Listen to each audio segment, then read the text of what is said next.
Hi, this is Amy with the Hag Reads. I'm going to talk about two books that I just finished recently. The first one is Five Nights at Freddy's, Silver Eyes by Scott Cawthon, and this is based on the video game series. I don't play this video game, but my son does and really likes it. So I thought I would give this story a chance, just so that I can kind of understand what he's talking about in the game. I don't actually know if this is specifically based on whatever is the storyline in the game, but he's always talking about it, and I just really didn't get it. So this gives me some sense of, even if it's not directly based on the game, the tone of the game, maybe the premise and the type of scares that it brings, because I hear him in his room playing, and it really sounds like he's shooting a horror movie in there, like his reactions, because he's usually got headphones on. This is one that he's not allowed to play very late at night, unless we know for sure our neighbor's not home, because he's noisy when he plays it.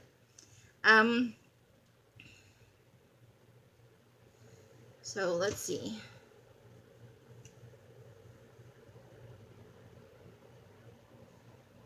Oh, okay, I see what I was... Sometimes I take notes and I don't put in punctuation, and I'll read something and I'll be like, what was I trying to say? In a very small way, this book reminds me a little bit of It. It doesn't have the majesty of It, I guess, the length, but it's a group of kids who were in 3rd grade when this happened. And now, 10 years later, they're 16, 17, 18, kind of in that. They're getting ready to graduate from high school. And so they've been through a traumatic event, and they're coming back. Most of them, there's only one of the group that still lives in the town, which again echoes It.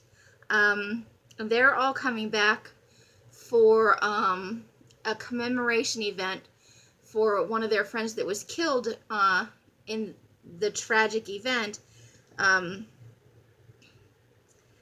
so they haven't seen each other, and they're largely out of contact, and so you get the camaraderie of them discovering each other again, shades of their old friendships and that sort of thing, and so the event of the tragedy, it was a murder that happened in a Chuck E. Cheese style pizza restaurant, and the bodies were never found, and so it was very traumatic for the parents of the boy and for these children, because they never found their friend's body.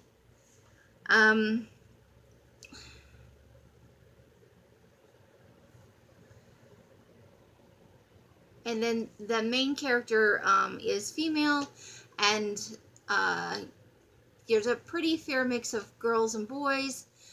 And because they're back for this reunion, nobody's parents came to, they came all on their own. So maybe they're all 17, 18, like they're old enough to go somewhere on their own. But for sure the main character's only 17. So I'm surprised that these are all not legal adults. They've gone back to this town for this commemorative event, but nobody's parents are there, and it's not even discussed at all. Parents only play a part in the periphery of this, and I suppose that's pretty typical of the horror genre. If you think about horror movies and things, they're usually young people, teens on up into early 20s. But usually with teens, the parents are not around for whatever reason. I just rewatched Halloween.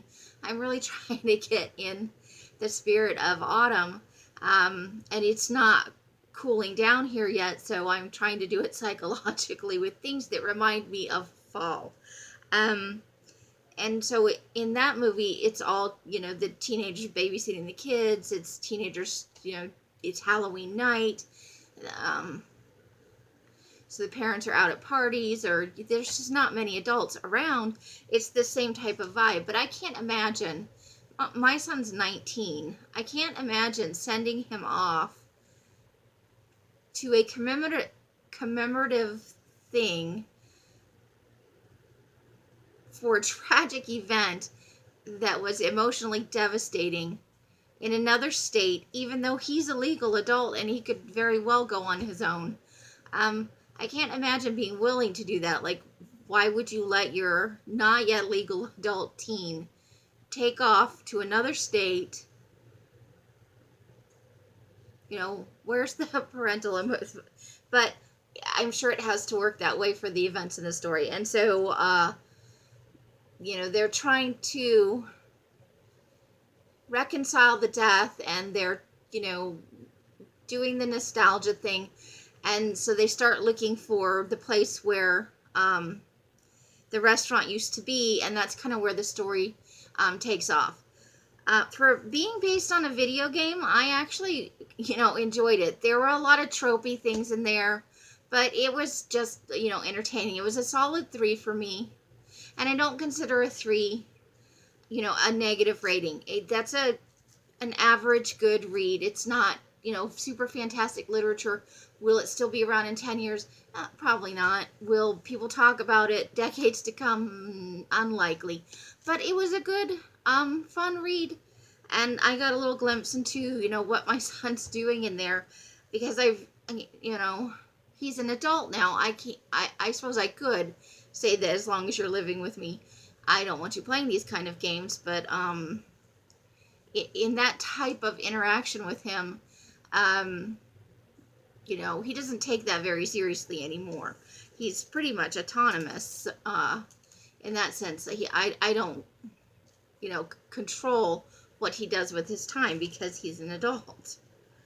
The second book that I read was Dead of Night, which is the first book in a series of the same name.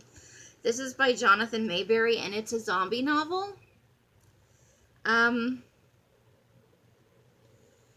And several of his series have been recommended to me, and as near as I can tell, they're all zombie novels. And it was, the perspectives kind of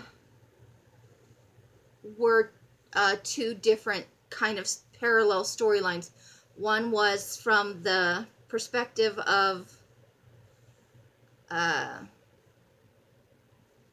people on the ground, but it was this one female police officer who, you know, was kind of a kick-ass cop, is an Afghanistan veteran, or the Afghan War veteran, but also takes up the role that's usually reserved for men. She's kind of hard-bitten, hard-drinking, takes a different guy to her bed every night sort of thing, where she's there at work and always does her job, but she's kind of a wild card character, you know, likes to drive too fast, is a little too rough, you know, that sort of thing.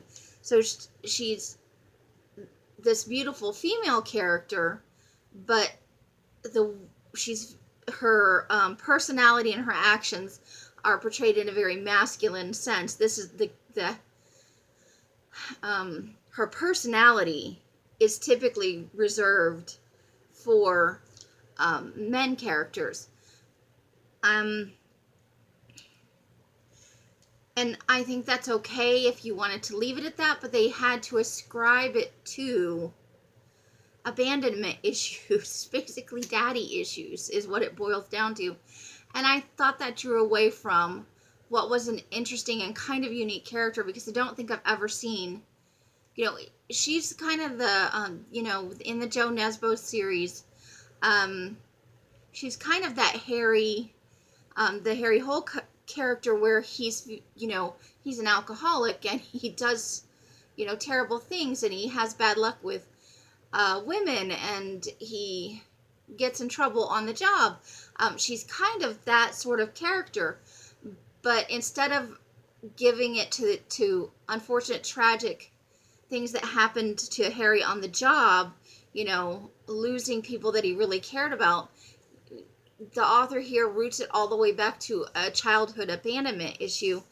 And it was, the way it was portrayed just made her seem, it drew me out of the story the way it was, because I could have accepted her as the female version of the kind of hard-boiled detective, almost, except that they felt like they needed to feminize her issue that made her like that. And I feel like that's what happened there. Because I don't feel like a male character equivalent of that would run around whining about how everybody leaves them. Like, not in the way that she vocalizes it. It might be that you kind of see that internally, but this was all vocalized, so it pulled me out of what might have been an interesting character. The premise of the book is that there's a death row inmate who's slated for execution, and the prison doctor, instead of injecting him with the drug that kills him, he's got a special formula that's designed to make him appear physically dead, and which will aid in his body's decay, but it's designed to keep his consciousness, to keep him aware and conscious inside the grave as a form of punishment. And I think that's a very unique and interesting premise. I have never heard anything like that. And the serial killer character is reprehensible, like killed women and their children and was very brutal. So you could kind of see the rationalization behind it, but it's also, if you really think about that, that's horrific and terrible and, you know, disgusting, kind of. But of course, for this zombie outbreak to happen, once he's injected and he's pronounced dead, the body's supposed to immediately be buried in the prison cemetery in an unmarked grave. But that's not what happens. At the last minute, a family member comes forward and wants to claim the body and bury it privately on in a family farm graveyard. So the corpse does not immediately go into the ground, and as a result, zombies. So that's where it starts, and so you get this dual perspective of the female cop character and, you know, the towns that this takes place in. And so it starts at the mortuary where the body's been transferred, and, you know, you get the ripple going out as more and more people become infected. So you have that, but it turns out not only the prison doctor isn't just a prison doctor. He defected from a foreign country, and I've already forgotten which one. But, you know, it was a Cold War kind of thing. He defected, and he has this kind of secret scientific, you know, lab experiments that would never be allowed in the United States. So he's got this knowledge, and he's kind of been sitting on it for a long time. But there's the CIA is involved in his defection, and he has a handler. And so he reports, you know, he finds out that the body wasn't buried in the prison graveyard, and so he contacts his handler. And so you get a parallel, taking off from there, a parallel storyline of what the government and the military, all the way up to the president, do in response to what they know that's going on in this, it's Stebbins County. It's, you know, a rural town. I think there were 7,000 residents in the entire county. So you get those parallel storylines, and so you get the very human element from her perspective, and then you get this kind of cold, calculating perspective, and I did enjoy that. And that's as far as I want to go. It had an extremely interesting, you know, with the way the military handled it and everything. It was extremely interesting, and I did like the characters for the most part, and I really liked the story. For a zombie novel, it's very well done. You know, typically you get what I got with the Scott Tufo series, which is just gore and senseless humor that, you know, kind of stupid man humor. This was pretty well thought out and interesting. I love the idea that starts it all, and so it's a series. I am looking forward to the next book. I gave this one 4 stars, and I rarely give a zombie novel 4 stars. So I would recommend it if you like that sort of thing. But it is